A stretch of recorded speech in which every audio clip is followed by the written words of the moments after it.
Mark, it was a game with some pretty wild, extended runs by both teams. What's your takeaway as you kind of process all that happened in the 48 minutes? I thought, obviously, really good job out of halftime. After what was a rough second quarter, or end of the second quarter, I thought we played a pretty good game outside of that 6-minute stretch where they really opened the game up there. But we came out of halftime and made that a game and got it within striking distance very quickly and able to take a 1-point game to the fourth, which, with where we were at halftime, is all you could ask for.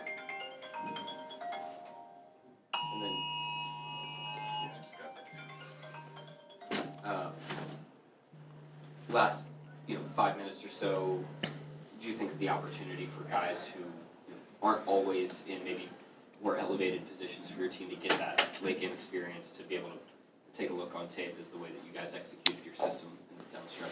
I mean, most of those guys are usually, are out there a good amount and have been out there a good amount. So I thought they out-executed us down the stretch on both ends. But we put ourselves in a position to try to win the game, which is all you could ask for when you're down by 20 at one point. So certainly things we can learn from. But I didn't think it was an inexperienced thing. I thought it was an execution thing. Well, with Shea, obviously, he was a fairly late scratch. I guess what were the conversations like with his injury? And I guess when did you decide that he would go in tonight? It was the exact timeline we gave you guys, right? So he was fine this morning. When he came here, he was sore. And so we listed him at that point. He wanted to go through his warm-up. He did.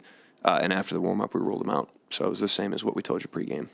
And obviously, with Shea being out, unique opportunity for Daigneault to kind of take on some of that on-ball pressure, maybe unlike some of what he's seen all season, just to the degree he received it. Did any of the way Dallas defended him feel reminiscent of the second round and all just the coverages then? No, I didn't think that was the case tonight. I thought it was a different game, to be honest with you. So I guess what did you see from him as far as his floor game, the way he processed, just everything that came with that? Yeah, I thought he had 5 turnovers early, so that wasn't ideal. But, I thought he settled into the game pretty well. And I thought our attacks were pretty strong outside of, like I said, the 6-minute mark in the second quarter. That was a rough stretch for us. But outside of that, I thought we had pretty good attacks, generated pretty good shots, obviously made a good amount of them coming out of halftime. That was what allowed us to get back in the game. Speaking of the attacks, knew it was going to be tough in the paint without Shea, best driver in the NBA. 11 of 33, what do you feel like was the biggest issue for you guys? Some of it was just selection, I thought. I thought there were some opportunities, especially that second quarter, where we could have sprayed the ball out. Some of that's being available on the perimeter. So it's a combination of our spacing and then finding those perimeter outlets. But I thought we shot some tough ones in there. It wasn't all point-blank layups or something like that. It really wasn't even rim shots. I thought there was a lot of mid-paint shots that we ended up settling for. So, it wasn't our best offensive night. But like I said, I was pretty pleased we gave ourselves a chance. Did you feel like it was more you guys than what the Mavs were doing? Well, obviously, yeah. Gafford deters stuff around the basket, and they do a good job of keeping him low and keeping him around the basket. We figured out, ways to attack that we got to on some possessions tonight. We didn't get to in others, but obviously could have played better on offense tonight. 4 takes, one being the flop being 10. I believe it's the most in a game in your tenure. This game feel like it had a little bit more extra animosity to it, considering this was the team that put you guys out in the playoffs? I didn't think it was related to Dallas per se. I thought it was just more, it was a heightened game, but, we've had heightened games against other teams. What did you see with some of the turnovers in the first half?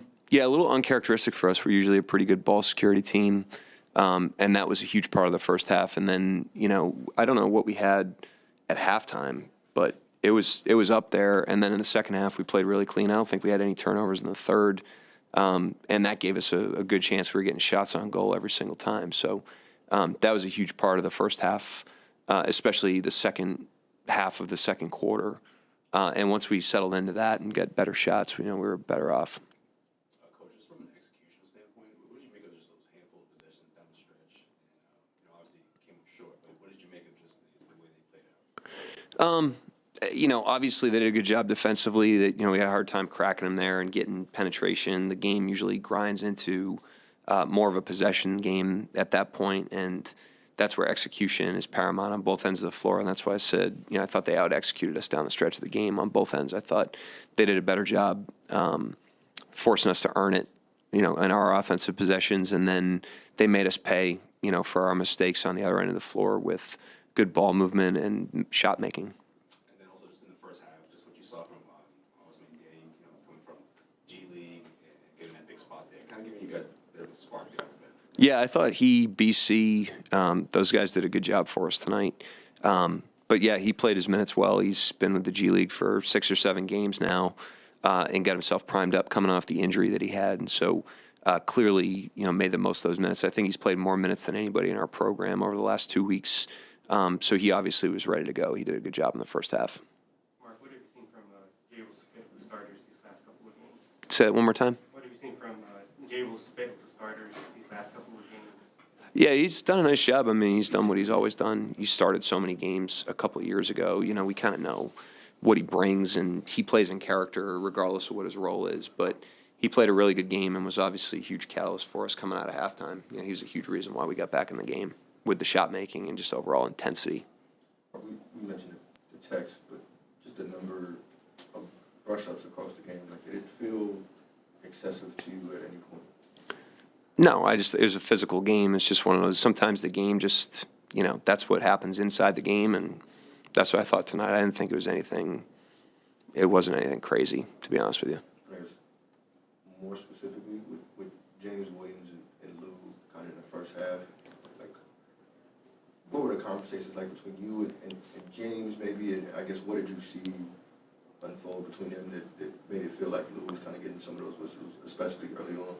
I don't know where James Williams is this year, but he's traditionally one of the highest tech crew chiefs in the league. So I don't think that was out of the ordinary for him. He's a pretty quick trigger with that. What do you think about you guys' physicality? I thought pretty good. I thought we played a pretty good overall game outside of that stretch in the second quarter. Like I said, I thought we were out of character on both ends of the floor for those 6 minutes, but outside of that, we had good control of the game. We had a lead after the first. We did a great job coming out of halftime. We won the second half, so did a lot of good things, but, just had a stretch there that hurt us. But otherwise, I thought, we were pretty physical and pretty good. In games like this, where it's like a quick whistle early on, do you feel like it's tougher to adjust to the quick whistle the rest of the game?